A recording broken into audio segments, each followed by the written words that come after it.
Hello tout le monde, j'espère que vous allez bien. Aujourd'hui je vous retrouve pour une vidéo que je n'ai pas encore faite sur ma chaîne, c'est un anti-haul. En fait vous avez été très nombreuses ces derniers temps sous mes vidéos à me réclamer un anti-haul, du coup je m'exécute. J'ai un petit peu regardé les nouveautés make-up sur les sites et tout, sur Sephora, et j'ai fait une liste de ce qui me donne pas forcément envie d'acheter. C'est ça le but de cette vidéo, de vous présenter des produits que je n'achèterai pas et vous dire pourquoi. Je n'ai absolument rien du tout contre les marques que je vais citer, c'est juste que certains produits ne me donnent pas forcément envie. Donc c'est parti. Alors je vais prendre mon téléphone parce que j'ai toutes les photos des produits dont je vais vous parler dessus, et comme ça ce sera plus facile, j'aurai tout devant les yeux. Donc la première chose que je n'achèterai pas, je vous mettrai la photo ici, c'est cette palette du coup de chez Huda Beauty. C'est une palette d'highlighter. Alors pourquoi? Alors le nom je sais plus, j'ai Winter quelque chose, j'ai la photo mais c'est coupé. Alors pourquoi je n'achèterai pas? Tout simplement parce que ce sont des fards un petit peu du style holographique, vous savez. Donc il y en a un qui passe entre guillemets, qui est un petit peu champagne rose gold, un autre doré, mais il y en a deux autres qui sont assez colorés entre guillemets, un assez rose et un qui est un petit peu couleur lavande, et c'est vraiment pas le genre de palette highlighter vers laquelle je me dirigerais si je devais en acheter une, tout simplement parce que c'est tellement rare en fait les jours où je porte de l'highlighter un peu entre guillemets incoloré, mais même si c'est des petits reflets, je suis pas... Pour tous les jours je suis vraiment pas fan. J'en ai déjà de chez Zoeva et voilà, si jamais j'ai besoin, j'en ai déjà une, j'en ai pas besoin de plus. Et c'est vrai que moi en termes d'highlighter, bon même en termes d'autres produits, je vais vous en parler après, mais je suis vraiment assez classique, on va dire ça comme ça, dans les champagnes, les rose gold, dorés, mais voilà, vers les colorés malheureusement je me dirige très rarement, et du coup cette palette là me donne pas forcément envie, je l'achèterai pas. Pour rester chez Huda Beauty, je n'achèterai pas non plus son fond de teint, donc c'est celui-ci, il est sorti très récemment avec un tube comme ça, enfin un packaging carré. Donc voilà, je l'achèterai pas tout simplement parce que j'ai vu beaucoup de revues du fait qu'il soit sorti très récemment. Il y a eu beaucoup de vidéos dessus, voilà, avec des avis différents, et c'est vrai que ça revient plusieurs fois, comme quoi il est assez épais, assez difficile à travailler, et qu'il est aussi très couvrant. Alors le côté couvrant ça me dérange pas tant que ça parce que j'en ai d'autres, des fonds de teint assez couvrants, mais apparemment celui-là il est vraiment très couvrant et épais en fait, et je n'aime pas du tout les fonds de teint épais. C'est vrai que avec les produits que je peux tester et essayer, je préfère vraiment les textures assez liquides, voire même très liquides. Par exemple Switch NX qui est très liquide et tout, je préfère ce format là à la limite que quelque chose de trop épais. J'aime vraiment pas ça, et du coup ça ne me donne vraiment pas envie de l'acheter. Du coup voilà, je passe mon chemin là-dessus. Ensuite on va passer à Urban Decay et à cette palette-ci qui s'appelle Heavy Metal si je me trompe pas, donc qui est très jolie en soi, mais je ne l'achèterai pas. Premièrement pour le packaging, les palettes un peu collector d'Urban Decay, en enlevant tout ce qui est naked, c'est des packagings qui sont très beaux mais aussi très gros, très grands, et franchement j'avais une fois la Vis palette que j'ai vendue depuis, ça fait déjà très longtemps, qui prenait énormément de place dans mon rangement à maquillage, et celle-ci c'est pareil, c'est vraiment des gros packaging. Il y a un grand miroir, c'est sûr, c'est bien, mais moi perso je commence à me diriger plus vers des formats compacts et pratiques. Voilà, je trouve déjà le packaging un peu trop grand, et aussi le choix de couleurs. Vous me connaissez, je me dirige beaucoup plus vers des palettes de neutres. Alors oui, j'en ai plein des palettes de neutres, mais c'est vraiment ce que je préfère, j'aime bien changer tous les jours et tout, et c'est vrai que des colorés, il me suffit d'une ou deux palettes à la limite de colorés, mais pas 36 000.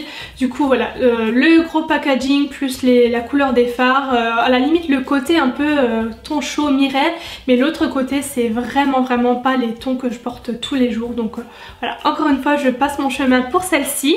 Ensuite je passe à une autre palette, mais cette fois-ci de chez Too Faced, c'est la palette Chocolate Gold qui ressemble à ça, qui vient de sortir.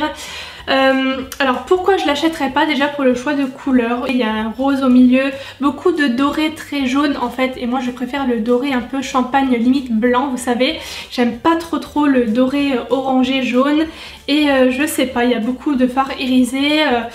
Elle m'attire pas plus que ça. En ce qui concerne la collection chocolate, en fait j'en ai déjà plein, avec les chocolates semi-sweet, je sais plus trop quoi ce qui était sorti, enfin j'en ai déjà 3-4 de chez Too Faced avec la Sweet Peach, et voilà, j'ai fait un peu le tour de ce genre de palette. Les couleurs ne m'attirent pas forcément, alors je suis sûre qu'elle est de très bonne qualité, ça j'en doute pas du tout, mais je l'achèterai pas, voilà.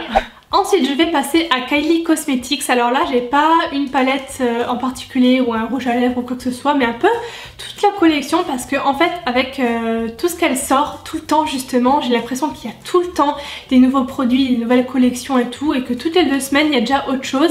J'arrive plus à suivre et il y en a trop en fait. Je sais pas vous, mais moi je sais plus où donner de la tête. Il y a toujours des nouveaux produits et comme dit je sais pas, du coup ça m'attire plus autant que ça.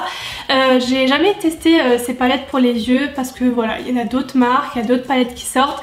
Je suis sûre qu'elles sont de très bonne qualité, j'ai vu plein de revues tout ça, mais voilà, elles sortent trop de choses et voilà, ça m'attire pas du coup plus que ça. Pareil pour les rouges à lèvres, à chaque fois il y a d'autres teintes et tout, et voilà, pour passer commande sur le site c'est toujours un peu compliqué, il y a souvent des risques de frais de douane aussi, donc voilà, pour le moment je passe mon chemin sur les produits Kylie Cosmetics. Ensuite on passe à une palette qui va sortir je pense, parce qu'il y a eu les premières photos là il y a quelques jours sur Instagram. C'est une palette Kat Von D avec Divine, donc c'est une collab si j'ai bien compris. Et là j'ai la photo sous les yeux, je vous la mettrai ici. De toute façon c'est vraiment pas mes couleurs, mais alors pas du tout. Alors à la limite le blanc, l'espèce d'argenté et le champagne noir oui, mais tous ceux du milieu là, le bleu et le vert, c'est des couleurs froides. Et moi c'est vraiment pas mes couleurs que j'utilise pour me maquiller, vraiment pas. Je suis beaucoup plus vers les tons chauds, les orangés, limite rouge, les trucs comme ça, mais les tons froids j'aime pas ça du tout. Je dis pas que ça me va pas ou même que la palette ne sera pas de bonne qualité, parce que les palettes Kat Von D je les aime beaucoup, mais là c'est clairement les couleurs, c'est pas du tout ce que je mets, donc voilà, j'achèterai pas.